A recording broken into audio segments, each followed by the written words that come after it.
Assalamu alaikum, viewers. How are you all? I hope you all are fine. Thank you for watching my videos and supporting me with your good comments. And thank you very much. आज जो मैंने learning language के हवाले से ये short video बनाई है, ये भी एक रिक्वेस्टेड वीडियो है, जिसमें कि जो है वो मुझे बहुत ज़्यादा स्टूडेंट्स ने कहा था कि हमें जो परफेक्ट के मॉडल वर्ब्स हैं वो बताए जाएं। अब परफेक्ट के मॉडल वर्ब्स कौन से होते हैं, इनको आज हमने समझना है। तो याद रखिए कि ये जो वर्ड परफेक्ट होता है ना, ये हमेशा रिप्रेजेंट करता है पास्ट को, ठीक है, यानी कि गुज़रे हुए टाइम को रिप्रेजेंट करता है। तो वो मॉडल वर्ब्स जो कि पास्ट के में किसी एबिलिटी को, किसी परमिशन को बताएंगे, किसी सजेशन को बताएंगे, वो सब के सब होंगे पास्ट के मॉडल वर्ब या परफेक्ट मॉडल वर्ब्स। तो अब आपने मेरी पिछली वीडियोस देखी हैं जो कि मैंने मॉडल वर्ब्स पे बनाई हैं, अगर नहीं देखी हैं तो प्लीज़ वो आप देख लें। तो आज मैं जो है वो पास्ट के मॉडल वर्ब्स को आपके साथ डिस्कस करने जा रही हूँ। तो सबसे पहला जो पास्ट का मॉडल वर्ब है वो है वुड हैव, ठीक है। अब वुड हैव क्या सजेस्ट कर रहा है, ये एक्चुअली आता है कंडीशनल की फॉर्म में, ठीक है। If I had guessed the future, अगर मुझे फ्यूचर का पता होता, I would have taken some precautions against what would happen, तो मैं इस होने वाली हादसे के बारे में कुछ एहतियात कर लेता। अब सिंपली आपको सेंटेंस पढ़ के समझ में आ रहा है कि this time is over now, this is about past, ठीक है।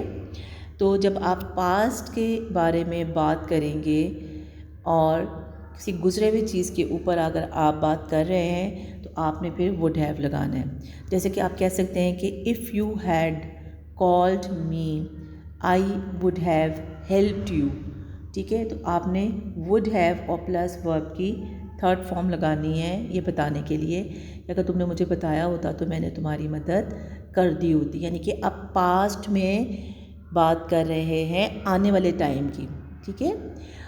If I had money I would have lent you some, अगर मेरे पास पैसे होते तो मैं तुम्हें कुछ पैसे उधार देता, ठीक है। तो I would have done this for you, मैं तुम्हारे लिए काम कर देता, ठीक है। My mother would have made a cake for us, मेरी मदर हमारे लिए केक बना देती। If they have told us, they had told us we would have already made food, तो हमने पहले से ही उनके लिए खाना बना लिया होता। इसी तरीके से आप कुड हैव को भी यूज़ कर सकते हैं, और आपको पता है कि कुड हमेशा शो करता है पॉसिबिलिटी को, ठीक है, तो किसी भी एबिलिटी को शो कर सकता है। तो you could have taken the flight, तुम फ्लाइट ले सकते थे। You could have scored high, अब यहाँ पर भी आपने कुड हैव और वर्ब की थर्ड फॉर्म लगानी है, तुम बहुत हाई स्कोर कर सकते थे। You could have win this race, तुम ये रेस को जीत सकते थे।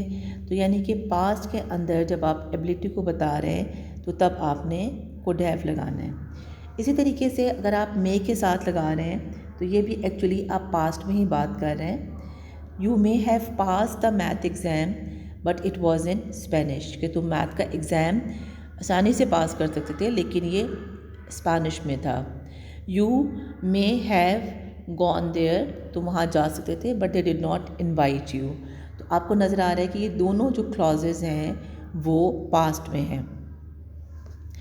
अच्छा, अब मे के बाद मैं माइट की बात करूँगी and then I would come to comparison. Might have भी आप यूज़ कर सकते हैं वो आपकी थर्ड फॉर्म के साथ। You might have sold the car if you really needed the money, अगर तुम्हें पैसों की ज़रूरत थी तो तुम अपनी कार को बेच भी सकते थे।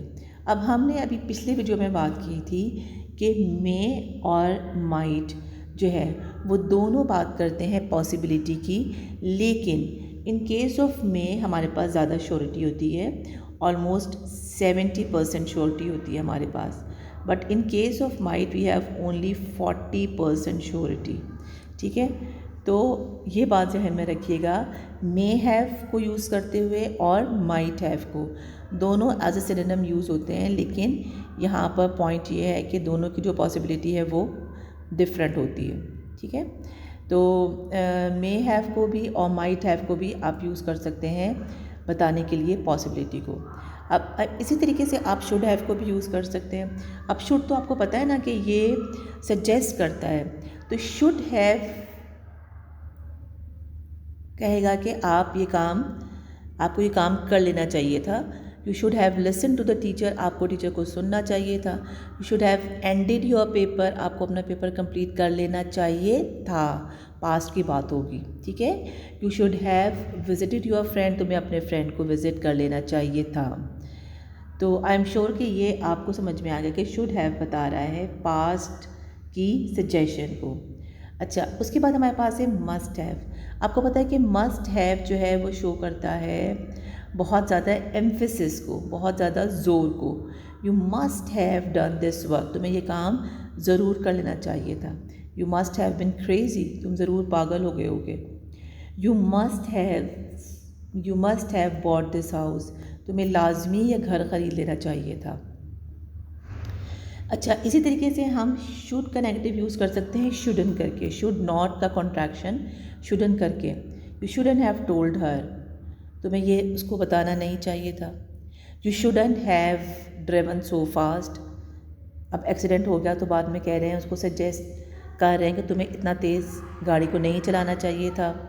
यू शुडन हैव मिसबिहेव्ड, तुम्हें मिसबिहेव नहीं करना चाहिए था।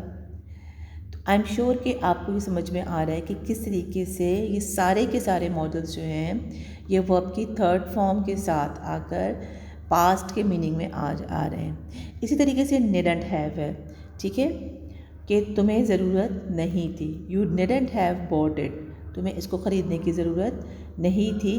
बिकॉज आई हैव ऑलरेडी, क्योंकि मेरे पास पहले से ही है।